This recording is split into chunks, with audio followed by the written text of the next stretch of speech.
We know that you know how hot it is outside. Besides the normal spiel about staying cool and drinking plenty of water, let's talk about a lesser-known concern this time of the year. Your feet. There are some important do's and don'ts when it comes to what you wear down there, which is why we turn to Dr. Kevin Thomas of Thomas Podiatry and Associates to give us some pointer examples. Thank you so much. Thank you For joining us. Yeah. Okay, so I'm going to start this off with, do we relax a little too much in summertime?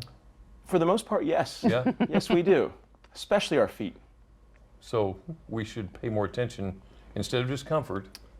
Function is just as important as comfort. Function is important too. Yeah. And style is still a little bit important, but we'll call that the third most important The thing. third. Okay, Okay. so what kind of problems do you see this time of year? So this time of year, it's very common. People go from regular shoes throughout the winter and even the spring, and they have a little more support, a little more arch support, a little more foot support, heel support, etc.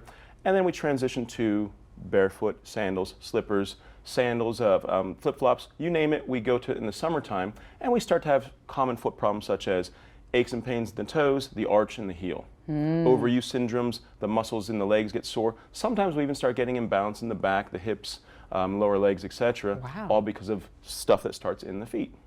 So you have a wide variety here, and they're all the best thing you can wear, right?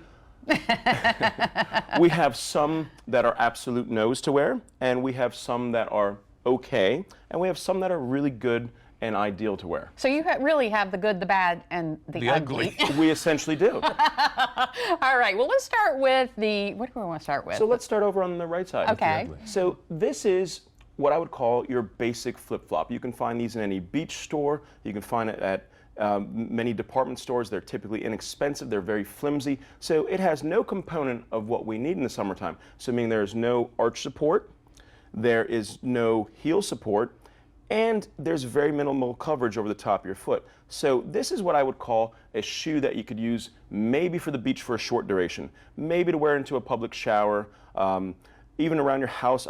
It's not a great shoe. There's plenty of better options that are still in the same price point. Okay. So then we take a version of that that maybe has a little more style to it.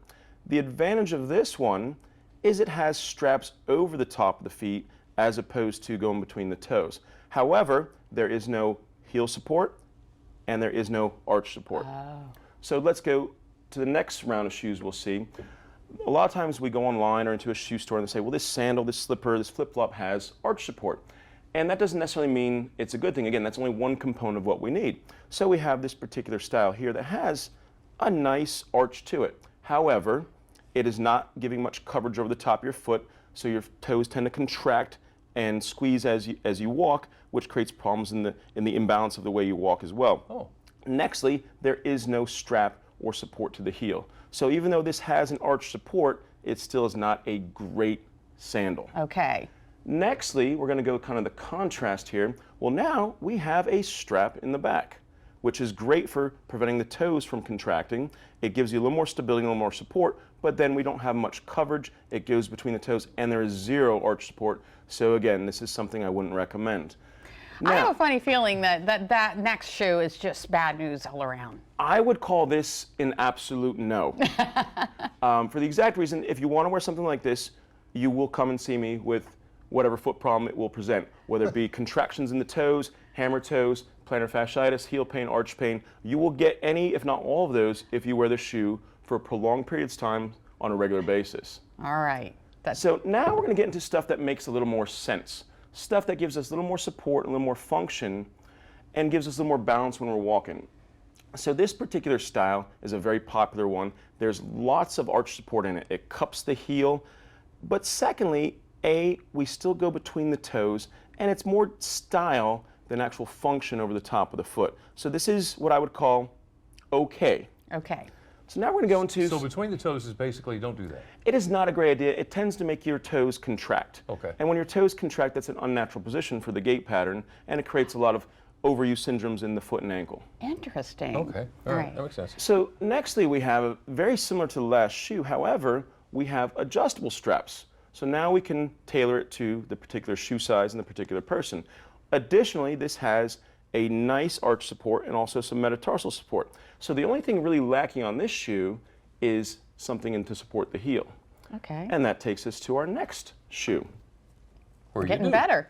Our next shoe is very, very similar. We have a strap over the top, we have a double strap over the top, and we have an actual heel strap. So when we put the heel strap in, what it does, as you can see, A, we're supporting the arch properly. Yeah.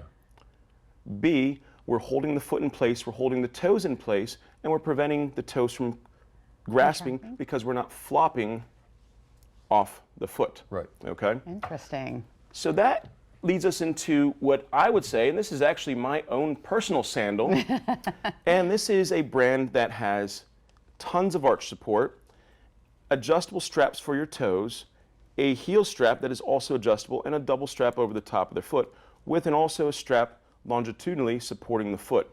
Combine this with a relatively rigid design, and we have a very ideal sandal. This can be worn to the beach, it can be worn in the pool, it can be worn to work, you can walk in this, you can jog in this, so this has a lot more function. So last but not least, and there are many variations in between, these are just some basic examples to get people started.